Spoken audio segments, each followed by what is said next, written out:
이준익 감독의 영화 황산벌에서 백제 계백장군이 머시게 해서 거시게 해라. 그 한마디에 척척 알아듣는 장면 기억하시나요? 근데 신라고는 그게 뭔 말인지 몰라서 완전 멘붕. 오늘은 이 기묘한 단어 하나가 만들어내는 언어의 마법, 심리의 미로, 그리고 AI의 고통까지 함께 탐험해봅시다. 거시기하게 재밌을 거예요. 시작합니다. 자, 먼저 사전적 정의부터. 거시기는 이름이 얼른 생각나지 않거나 바로 말하기 곤란한 사람 또는 사물을 가리키는 대명사로도 쓰이고 하려는 말이 얼른 생각나지 않거나 바로 말하기가 거북할 때 쓰는 감탄사로도 쓰이는 표준어입니다. 전라도 대표 사투리처럼 통하지만 사실 표준국어 대사전에 수록된 표준어이며 국립국어원장도 원래 거시기는 지역적으로 널리 쓰이는 단어로 영화 황산벌에서 전라도 사투리로 특정해 사용에 오해하는 듯하다고 입장을 밝힌 바 있습니다. 그러니까 거시기는 사투리야 라고 하시는 분들 이제 아시겠죠? 거시기는 표준어입니다. 자, 이제 영화 이야기를 해봅시다. 2003년 이준익 감독의 영화 황산벌. 백제 의자왕이 계백장군에게 명령을 내립니다. 계백아, 네가 가서 거시기해야 쓰겄다. 여기서의 거시기는 신라를 공격하는데 계백장군이 총대를 매라는 뜻입니다. 참으로 묘한 단어죠. 자주 쓰는 말이지만 막상 본래 뜻을 얘기하려면 정답이 입안에서 뱅뱅 돌게 됩니다. 말 그대로 거시기한 단어입니다.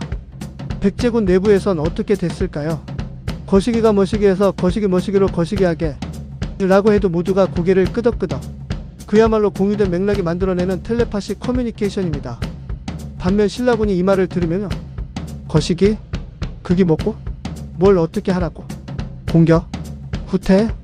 밥 먹어? 화장실 가? 눈이 뒤집히는 혼돈의 카오스. 이게 바로 거시기의 명암입니다.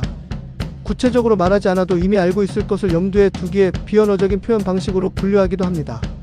듣는 이에 따라 얼마든지 다른 뜻으로 이해될 수 있는 그 특성이 바로 거시기라는 말이 웃음을 자아내는 이유입니다. 말하는 사람의 심리는 첫째, 기억의 공백 때문입니다. 분명히 알고 있는데 갑자기 단어가 안 떠오를 때 거시기 있잖아, 그 거시기 하면 대화가 멈추지 않고 흘러갑니다. 둘째, 민망함 회피입니다. 직접 말하기 좀 거시기한 내용, 예를 들어 신체 부위나 돈 이야기를 할 때 거시기가 좀 거시기하더라고 라고 하면 상대방이 눈치껏 알아서 이해해주길 기대하는 거죠. 조선시대 재치있기로 유명한 이항복의 이야기가 있습니다. 어느 날 조정회의에 늦게 나타난 이항복이 이유를 설명했습니다. 오는 길에 기가 막힌 구경거리가 있었네. 내시와 중이 붙어 싸우는데 내시는 중에 머리끄덩이를 잡아당기고 중은 내시의 거시기를 잡고 늘어지는데 참 가관이더구만. 이처럼 거시기는 직접 말하기 곤란한 부분을 지칭할 때 요긴하게 쓰입니다. 셋째, 관계의 친밀도 측정기입니다. 거시기 한마디로 통하는 싸이라면 그건 말 그대로 소울메이트 수준의 관계인 거죠. 듣는 사람의 심리는, 자, 누군가가 거시기 좀 거시기 해줘라고 했을 때 우리 뇌에서는요, 1단계 멈추, 뭐라고? 2단계 추론, 문맥상 아마 저거겠지. 3단계 눈치, 맞아 그거야. 또는 전혀 모르겠는데? 4단계 갈등, 다시 물어보면 내가 눈치 없는 건가? 그렇다면 이런 단어가 우리나라에만 있을까요? 절대 아닙니다. 세계 각국의 거시기들을 만나볼까요?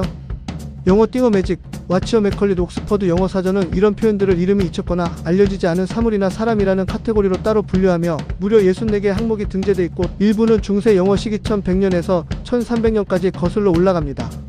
심지어 와치어 맥컬릿은 허쉬 초콜릿바의 이름이 되기도 했습니다. 일본어 아래 솔에 적어 그거의 뉘앙스로 상황에 따라 거시기처럼 활용됩니다.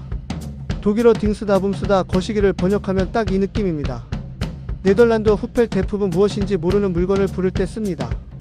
즉 거시기는 세계 공통 현상이지만 한국의 거시기는 그 유연성과 응용력에서 독보적인 세계 챔피언이라고 할 수 있습니다. 거시기가 만들어낸 문제들. 직장에서의 오해, 상사가 이거 거시기 좀 거시기하게 처리해 했을 때 부하 직원 셋이 각자 다른 방향으로 일을 처리하고 뒤늦게 충돌하는 경우. 참 거시기하죠? 의료 현장 환자가 거기 거시기가 좀 거시기해요 라고 했을 때 의사가 정확히 어느 부위인지 파악하지 못해 진단이 늦어지는 사례. 이건 정말로 거시기한 문제죠. 법적 분쟁 거시기라고만 해놓고 나중에 내가 그걸 그런 뜻으로 말한 게 아니었다 며 계약이나 약속 이행을 둘러싼 분쟁이 발생하기도 합니다. 말이 막혀 거시기? 하고 이야기를 꺼냈는데 듣는 사람은 전혀 다른 의미로 오해할 수도 있습니다. 그렇다면 AI는 거시기를 이해할 수 있을까요? 저 클로드한테도 물어봤는데요. 솔직히 말씀드리면 절반은 가능하고 절반은 아직 어렵습니다. 자연어 처리 NLP 분야에서 가장 어려운 과제 중 하나가 바로 생략된 맥락을 이해하는 것입니다. 인간은 문장을 보고 직관적으로 맥락을 파악하지만 기계는 그것을 단번에 이해하기 어렵습니다.